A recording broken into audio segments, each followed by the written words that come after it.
Hey, this is Brindlewolf. And I'm Lunaria. You're listening to Rise Awakenings, part of the Rise Radio Network where advice meets action. We're here to spark your growth, lift your spirit, and help you crush your potential. Rise Awakenings, hear the call. Through the static, we break the wall. Your nation, your voice, where dreams awaken inside. Rise Awakening, now is the time. Rise Awakenings, let's rise together.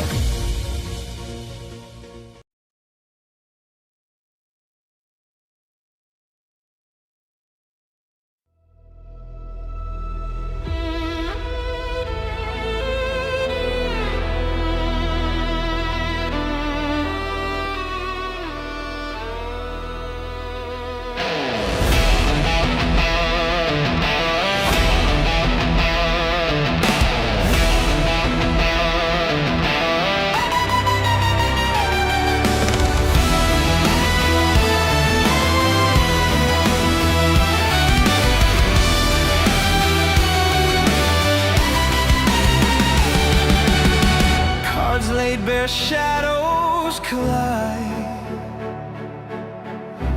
hidden truths in the tide, a spark in the dark, it glows.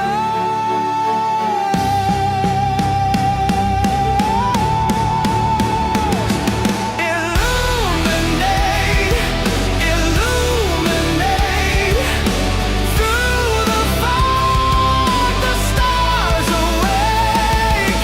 Illuminate, illuminate the path you seek, the steps you take.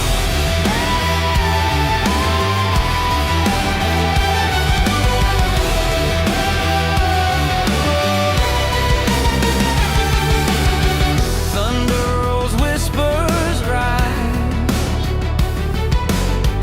the deck unfolds, no disguise. Light cracks the veil, it shows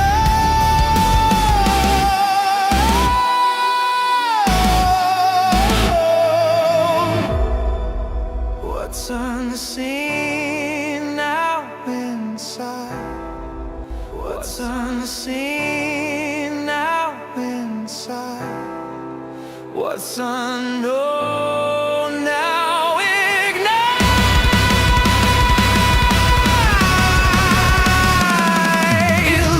Illuminate, illuminate, through the fog the stars awake. Illuminate, illuminate the path you seek, the steps you take.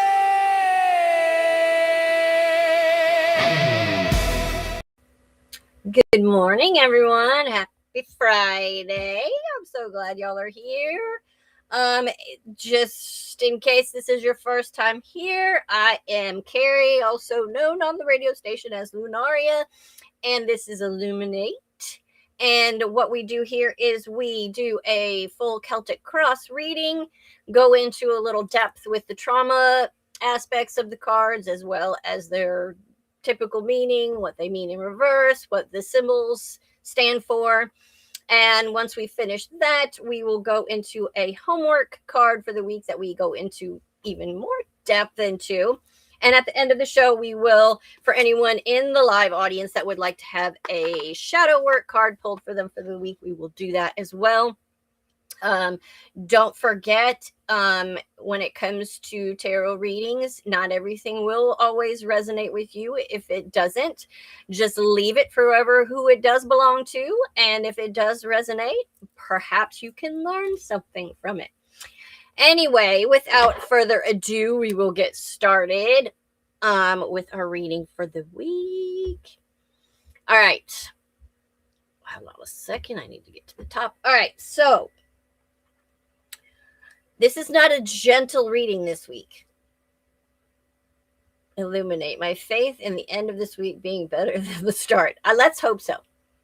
Let's hope so. This is not the right ones. Okay. All right, let's get started. Present position. Currently, right now, we are in the Four of Swords. A figure lies in repose, often on a tomb, hands in prayer. One sword beneath him depicting the mind at rest, and three hanging above, which represent the past stress still looming but not active. Stained glass nearby suggests spiritual protection or divine pause. Why are the notifications making noise? They're not supposed to. And I don't have I'm sorry, hold on one second. I don't have my mouse. It's kind of hard to move through these notes without it. Be good. Oh, and I forgot to unmute the radio.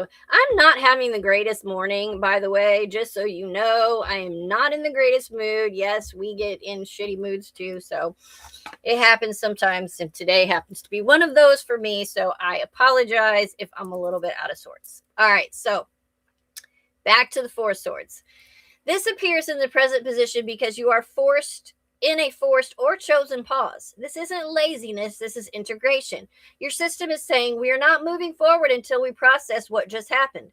If you have a history of needing to earn rest or feeling unsafe when things are quiet, this energy can feel uncomfortable. Silence can trigger overthinking, and you may feel like you're falling behind when you're actually just recalibrating. Stop trying to rush clarity. This is a nervous system reset. Sleep more. Be still. The answers won't come through action. They'll come through the stillness and reflection. All right. In our crossing energy this week, we have the Hangman. A figure hangs upside down, calm, halo glowing. This is surrender, suspension, and seeing from an inverted perspective. The challenge is letting go of control and allowing a new perspective to emerge.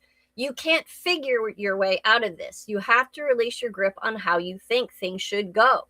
This can trigger feelings of powerlessness, especially if you've experienced situations where you had no control. It can feel like being stuck or like life is happening to you. Reframe stuck as sacred suspension. Ask yourself, what am I being shown that I couldn't see before? This is enlightenment through discomfort. All right, next up, we have another non-favorite, the Five of Swords. A figure gathers swords while others walk away defeated. The sky is tense. This is a hollow victory, conflict, ego, or misaligned communication. It's at the root because there's a deep internal narrative around winning versus losing, or needing to protect yourself mentally and emotionally, even if it costs connection. Past betrayal, manipulation, or conflict where you had to outthink or defend yourself may still be influencing your reactions. There can be a subconscious belief that someone always loses. Not every situation needs a winner. Healing here comes from asking, am I choosing peace or am I choosing to be right? Release the need to guard yourself so aggressively. All right, in the past, we have strength. A woman gently closes a lion's mouth, infinity symbol above her head. This is compassion over force, inner resilience, and emotional mastery. This tells us that you've already done significant work around self-control, emotional regulation, and quiet strength. You've learned to hold yourself together when things got hard. Sometimes strength turns into overfunctioning, being the strong one for everyone else while neglecting your own needs. The attitude of, I'll handle it, becomes a mask. You don't always have to be the strong one. True strength now is allowing softness and support. All right. Conscious goal. We had some crappy cards today. Sorry. Five of Wands. Multiple figures clash with wands. Chaotic, but not truly violent. This is tension, competition, or differing opinions. Consciously, you may be trying to work through conflict, sort through competing desires, or find your place in a chaotic situation. This can trigger discomfort with conflict, either avoiding it entirely or feeling overwhelmed by too many voices, either internal or external. Try to remember that not all conflict is bad. This is creative friction. Let ideas clash without attaching your identity to the outcome. You're refining, not failing.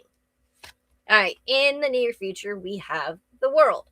A figure within a wreath surrounded by four fixed signs. completion, integration, and wholeness. This is occurring because you are approaching a major cycle completion. Something is wrapping up in a way that brings closure, understanding, and expansion. Endings, even positive ones, can trigger grief or fear of the unknown. You may hesitate to fully close a chapter, but you need to let it end fully. Don't drag old energy into your next chapter. Celebrate how far you've come. You've earned this level up. All right. In the position of yourself, we have the Knight of Cups. A knight holding a cup, moving calmly. Watery imagery suggests emotion, intuition, romance, and creativity. This shows up in the position of self because you are showing up as emotionally open, intuitive, and led by the heart. There's a softness here, a willingness to feel and follow inspiration. This can lean into escapism, idealization, or falling in love with potential instead of reality. There's also a vulnerability to disappointment. Stay open, but also grounded. Let your heart lead, but bring your discernment with you. All right. In your environment, we have the Seven of Pentacles. A figure pauses, leaning on a tool, evaluating the growing pentacles. Patience, assessment, and long-term investment. Your environment is in a waiting and evaluation phase. Things are growing, but slowly. There's a sense of, is this even worth it? Which can trigger impatience or fear that your efforts won't pay off, especially if you've experienced delayed gratification that never came. Don't abandon something just because it's taking time, but also honestly assess the situation. Is this aligned, or are you investing out of habit? Sorry, throat chakra irritation. All right. Woo. In your hopes and fears, we have the Three of Cups. Three figures celebrating, cups raised. This is community, joy, and connection. It appears here because you deeply desire connection, celebration, and emotional support, but there may also be a fear around belonging or being truly seen. Past experiences of exclusion, surface level friendships, or betrayal in social circles may create hesitation. Let yourself be supported. Not everyone is your past. Safe, reciprocal joy is available. All right, in the outcome today, we have the Empress, a nurturing figure surrounded by nature, abundance, fertility. This is Venus energy, creation, beauty, and full embodiment. You are moving into a phase of deep self-worth, creative expansion, and emotional abundance. This is receiving energy, not chasing it. Receiving can feel unsafe if you're used to earning love or operating in survival mode. You may feel undeserving of the ease of it. Let it be easy. Let yourself receive love, abundance, and beauty without overthinking it. This is your soft life era, but only if you allow it. The overall narrative of this reading says you're being taken through the process of resting, surrendering control. God, surrendering control, releasing ego-based defenses, letting go of overstrength, navigating tension, and completing a major cycle so that you can step into heart-led living, aligned investment, true connection, and ultimately abundance and embodiment. This is a deep healing disguised as why is everything so weird right now energy. There's a very clear theme: pause, perspective, shift, ego shedding, and rebirth into a softer aligned creation. But it's not happening without some internal wrestling first. All right, so I did something today that I don't normally do. I pulled 3 clarifying cards on 2 of the cards that we win. I wanted some clarification on, first of all, let me scroll back up because I want to see exactly where they fell. First, I wanted some clarification on the world, which appeared in which position? I've lost it now. The world in the near future. I wanted some clarification about what that was. And then I also wanted some clarification about the ending of the Empress. So the clarifying cards that came out for the world were the Ten of Swords, yippee, the Eight of Cups, another yippee, and justice. So the Ten of Swords is saying that this is the final ending. It cannot continue like this moment. The Eight of Cups is emotional detachment, leaving something that once mattered, and justice. This is the truth, the accountability, and the karmic balance. This is the end of the pain cycle you stayed in too long because you were trying to understand it, fix it, or be fair about it. We're looking at a relationship dynamic, a mindset where you were overgiving or over explaining. Something that hurt you repeatedly, but you kept trying to see both sides, an emotional attachment to something that already showed you it couldn't meet you. Justice here is the mic drop. It's the you're no longer negotiating with what hurts you. You're seeing it clearly and choosing yourself. The trauma thread you were facing screamed, if I just understand it better, I can fix it. If I'm fair, they'll be fair. And if I stay, it will change. But that's not discernment. That's trauma trying to create safety through control and reasoning. End it cleanly. No emotional backtracking. No romanticizing what broke you. And no one more chance for closure. Closure is already here. Justice doesn't linger. It finalizes. All right. And so clarifying the Empress as far as what is coming in for us, I got the Ace of Cups, which is emotional renewal, love, and spiritual fulfillment. The King of Pentacles, this is stability, reliability, and long-term security. And the Page of Wands, this is curiosity, excitement, and a new creative spark. This is big, and it's not just one thing. This is a new way of living that touches multiple areas. It's new love or a new renewed emotional experience that finally feels safe, open, and genuine. It's not confusing. It's not hot and cold energy. It's clear, offered, and mutual. It's a person or an opportunity that is consistent, grounded, and actually shows up. It could be a stable partner, a financial improvement, or a business project gaining real traction. It's a new idea, creative project, or a life direction that excites you again.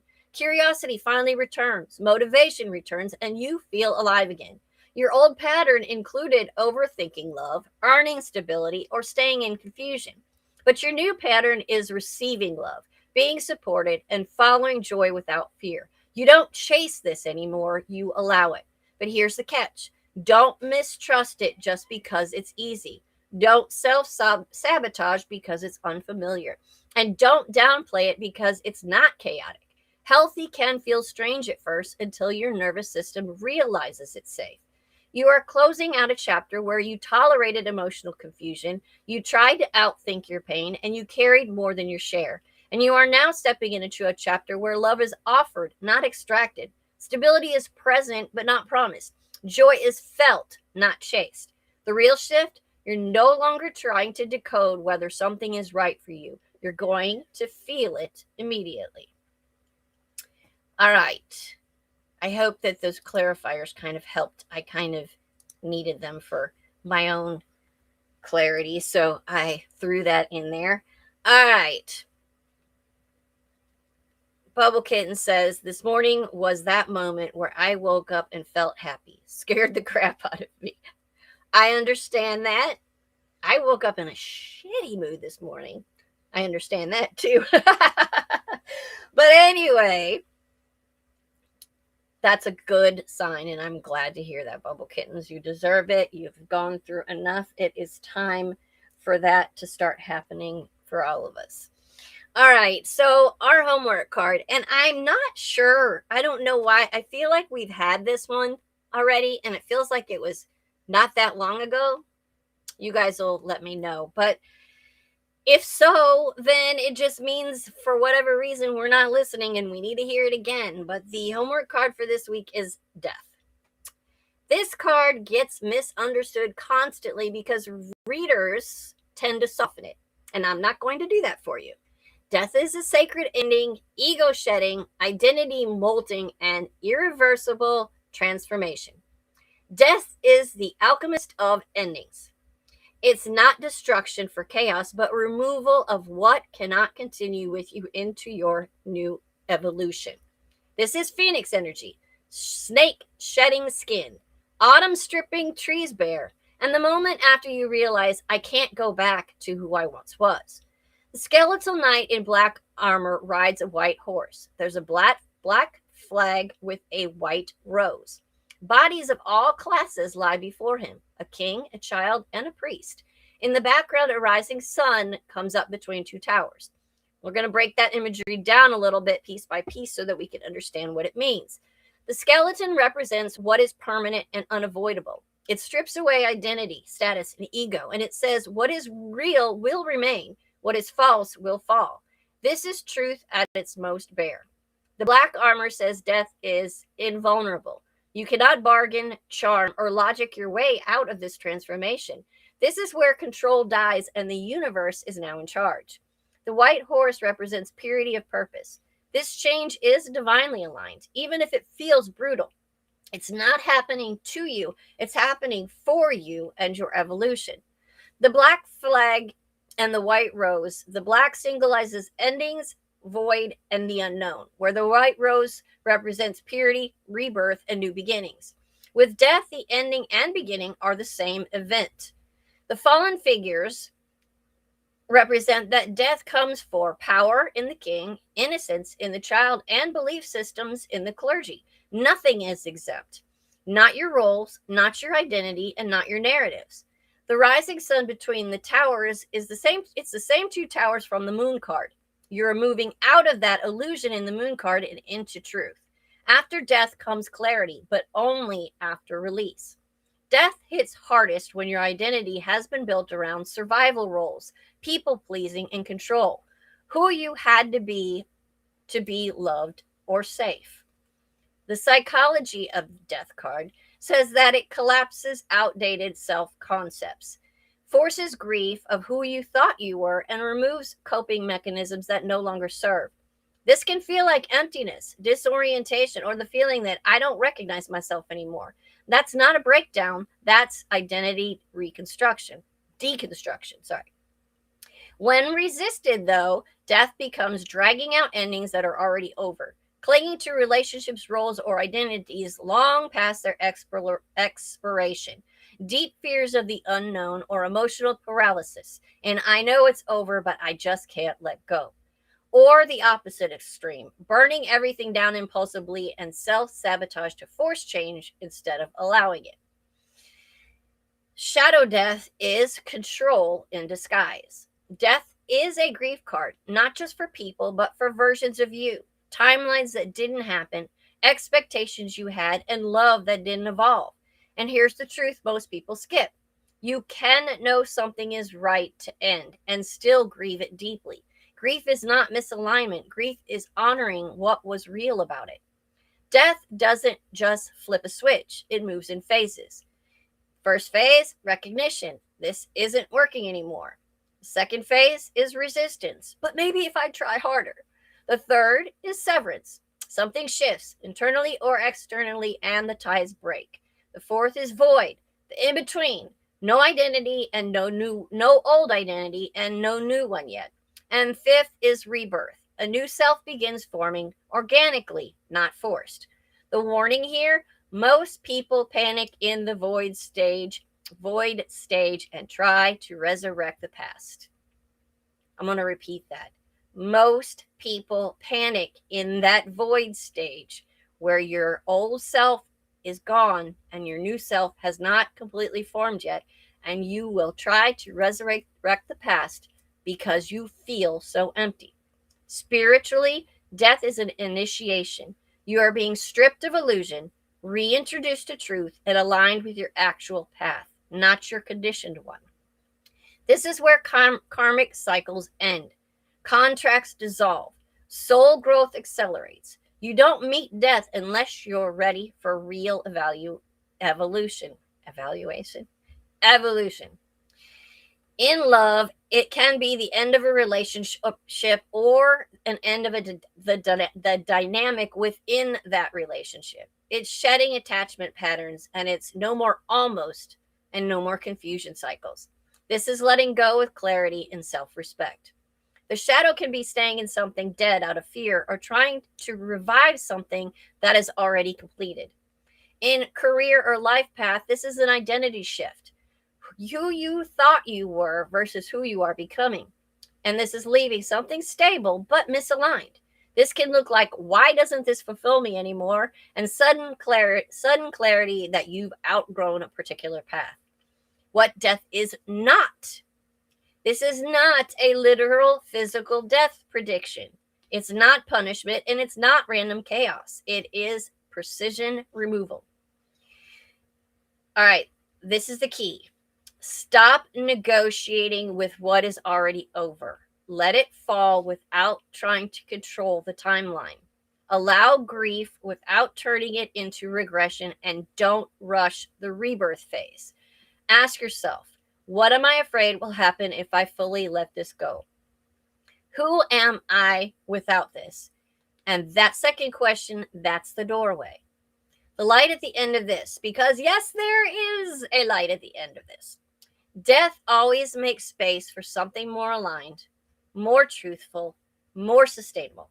But it will not show you that fully until you release completely. Death is not here to ruin your life.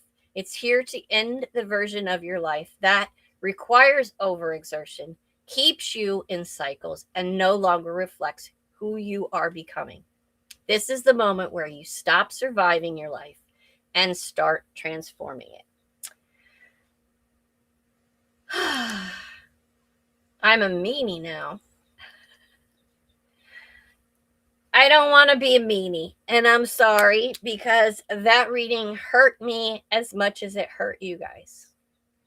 And I'm not going to lie, I'm going to cry. This is going to be a short show today.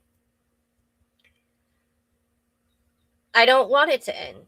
I'm not going to lie about it. I still don't want it to end, and you guys know me and know well enough to know what I'm talking about. I realize that it's already over. It wasn't my decision to make. And it obviously wasn't what was meant for me. But that doesn't take away the pain. Still, all these months later, it still hurts. And I still don't want to let it go. And that is where I've been struggling for the last 6 months or so. We've been here every week through my 3 shows, through Micah's shows, through Diane's shows, and I know better. But I still love him. And that's all there is to it. I have to do the work myself as much as you guys do as well.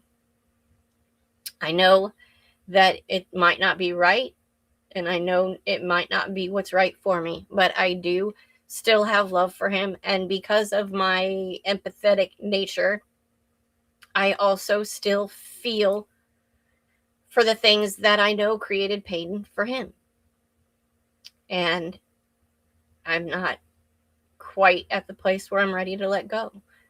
I keep hoping he'll show back up with apologies and with some changes, but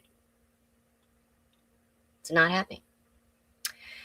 So we have to surrender. All right, I'm going to look at the chat a little bit before I end up in complete tears. I get that totally, Carrie. I've been fighting it till recent, and now it feels different than it did. I know, and I do know that phase comes. And we talked about this so much, and it's part of why we've been talking about it. It's not our choice when necessarily when that feeling changes. And I have to stop beating myself up feeling like it's taking too long, because we've talked about this too. It happens when it happens. We can't make the grief stop. We can't make the pain go away. We can do our work, and we can sit in our hermit mode, and we can go through all the feelings, but that doesn't make it any easier in the process. Micah says, because I'm a glutton for punishment, so I'll take a shadow card. It's never fun losing someone, toxic or not, no matter how long you knew them. Even if I knew them 5 minutes or 5 years, it still sucks. Every time I'm crying with you. Thank you guys for the hugs. I appreciate it. Yeah, it does suck. It's, when especially if you really If you get no closure, you get no explanation, you don't really understand, you just know that they're gone. And you want those hugs, and they're gone. And it hurts. It's painful. But I'll get there.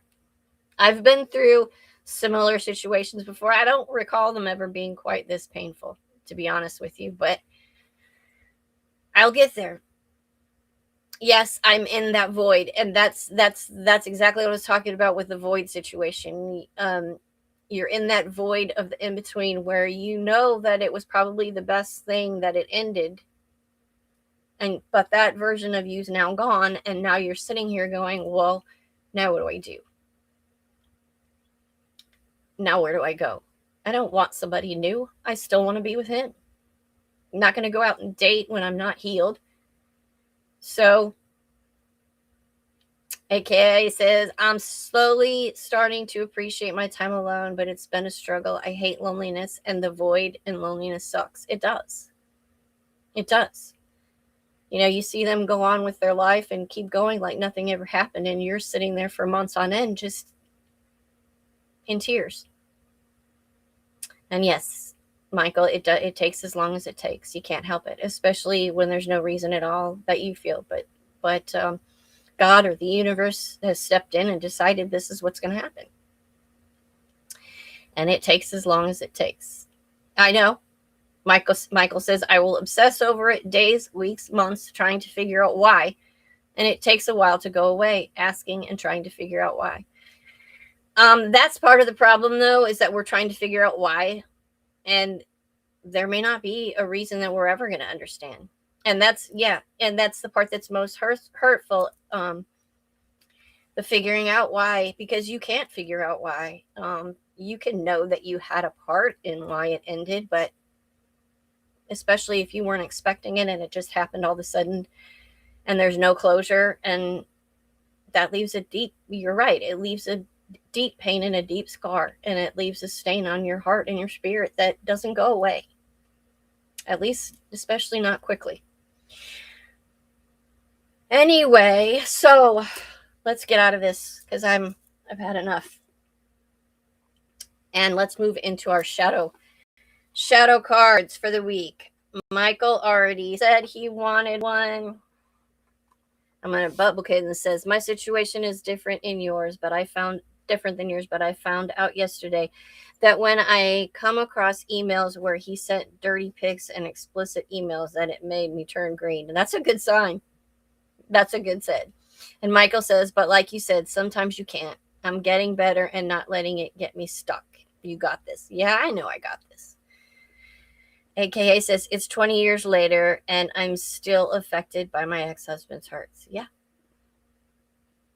It does hurt. And for me, it wasn't, I think part of the pain it wasn't like some of what you guys are going through, or like what I've been through in the past, where it was somebody who was narcissistic and cruel and hurt me terribly, or a past where one of my exes was physically abusive or anything like that. There was a lot of kindness in this person. You know, yeah, there were red flags and there were things that he said and did that hurt me, but not like, you know, something severe. So it's a little harder to take. All right. Let me see. I don't want to forget anybody. Michael, I'm starting with you. Michael, no one likes to think of themselves as an envious or jealous person, but these feelings exist in the shadow of every person. Didn't this come out last week? When was the last time you felt jealous or envious of someone's success or life position? What can you learn about yourself in acknowledging the meaning behind your feelings? All right, Bubble Kitten, I missed the order, but I get everybody. Bubble Kittens, your turn, baby girl. The shadow archetype, the magician, is a change agent who deeply understands how things work. They can alchemize or transform things to go their way. What times in life have you been able to harness this powerful energy? How can you transform shadow material to aid your life's journey? All right, Cindy. Okay, one for you, ma'am. Many cultures view commitment within romantic connection as righteous ideal and moral issue. As a result, you do not routinely examine unsavory beliefs about commitment within the personal shadow. What are your thoughts about commitment? How do you think you've been conditioned to view commitment by your social circle or culture? All right, who am I missing? Cindy. Was it Cindy? Oh, somebody tell me who I'm missing. AKA Gaming. Why can I not think of your real name right now? My brain is fog. Okay. AK. While the shadow hides aspects of the self, the persona represents the traits you show others in everyday life. Sorry. Sheila, that's right. I'm so sorry. This person often compensates for the shadow's ugliness. What part of the persona do you magnify or highlight in front of others? What may this projection be compensating for in the shadow? I know you, Micah. I wasn't going to forget you. Micah. Everyone has at least one part of themselves that they don't like. We all have insecurities that show up every now and then. How does insecurity show up in your life? What situations or choices from your past do you think have been unconsciously driven by your insecurities? Now, I know Rev D was going to be listening. I know she would probably want one I don't know if she's here, but if she wasn't able to make it, she gotta get it later. So I'm going to give her one anyway. Growing up, as you receive social feedback about what is appropriate or not, you form a schema or worldview about your sexuality. This might include denial or minimization of certain fantasies. What messages have you received about sexual intimacy and desire? What beliefs, interests, or fantasies have you shied away from? Why is it every time you pull for me, it's spot on for the exact thing I'm going through? Because that's what we do. This is what we do. We can't make this shit up, remember? All right, I'm getting myself now. Whew. Oh, shit. All right, here we go. Regression is an unconscious defense mechanism used to protect yourself from difficult feelings. It manifests as age-inappropriate behavior. For example, an adult stomping their feet during an argument or hiding when confronted. When have you displayed age-inappropriate behavior as an adult? What shadow material might this reaction reveal for you? Whatever. All right. Last but not least, if there's anybody else I missed, holler at me real quick while I pull up our soul truth for the week. All right. Just hits right on the nerve of what's getting to me in the moment. And yeah, the others have to, but it's like you find the exact scar that is hurting at the moment. I understand that. I mean, I don't, like when I pull the tarot each week, when I pull the reading, it's like, I get done and I go, can one of these not be about me? And I know they're not just about me because you guys react to it too. And, the people that watch the podcasts and everything else, I get, comments and stuff too, that it's not just me and it's not just you. It's not just them. They hit. And it's because we haven't necessarily learned the lesson, or we're still stuck in that spot that we're trying so desperately to get out of. All right, so before I go into what's going on Rise Radio and Rise Awakenings, our last but not least soul truth. I know this wasn't a choice that I just pulled out of thin air either. This is what came out of the deck. How can I surrender even more in this moment? It is essential to have clear, strong intentions of what we desire, but it's equally, that was a hiccup for the point on that. But it's equally important for us to detach from the outcome. It's time to surrender. Let the universe have some breathing room to work. Whew, let go of the wheel and trust so deeply that your trust turns into gratitude for what you cannot see yet, but you know is coming. Today's soul action. Know this so deeply that your soul vibrates. Know it. You are not alone. Your life has purpose, and the more you surrender, the more the universe can produce miracles in your life. Today's mantra: I surrender. I accept all that I cannot change. I release the outcome, and I joyfully trust the process. Bubblekin says, mine is the fact that I don't have to pull miracles out of my butt anymore, which feels weird. AKA the aggression is strong because I get angry all the time. Yeah, we go through, that's part of the grieving process. The stages of grief. Look in the past history of, go to the new YouTube and find the Phoenix Talks episode where they discuss the processes of grieving. And then also, I believe in my blog, there is a blog that I wrote about the stages of grief. Because grief isn't just about losing someone to death. Grief can be about losing a job. It can be about losing a relationship. It can be about a lot of things. So yeah, they're all there. Micah says they're all there. They're all in the playlists now of the new YouTube. So go find that, because that is a difficult one to deal with, the stages of grief, but you can find it, some help there and in the blog.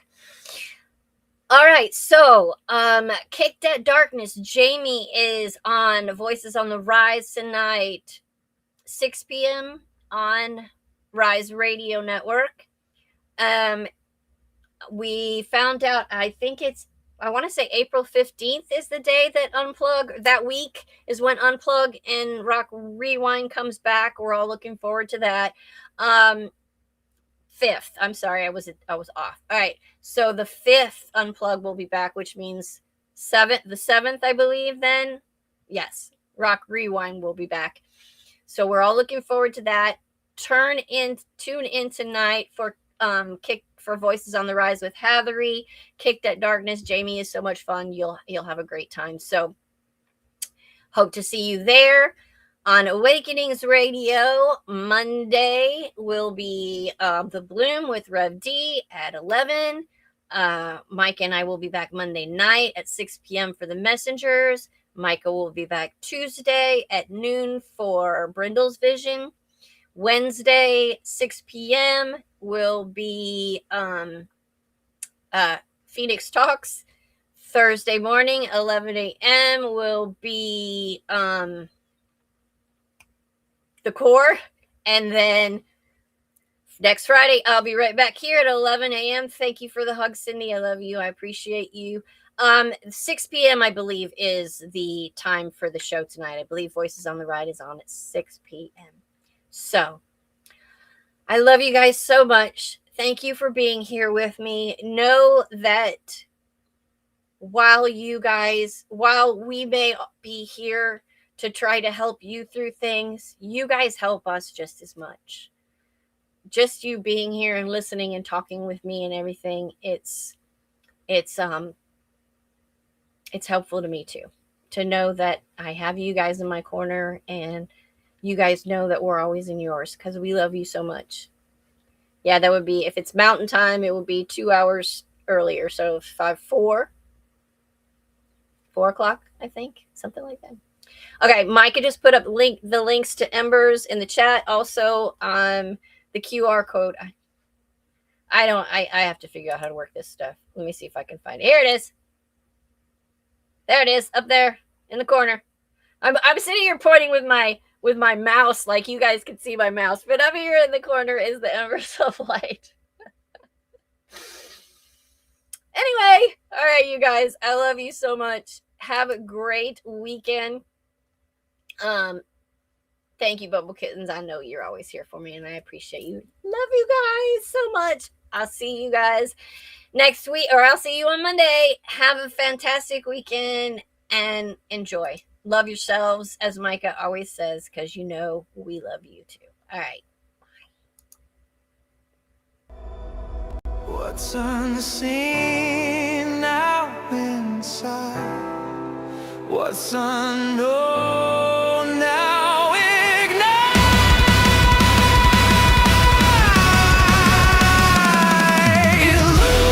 Illuminate, illuminate through the fog, the stars away. Illuminate, illuminate the path you seek, the steps you take.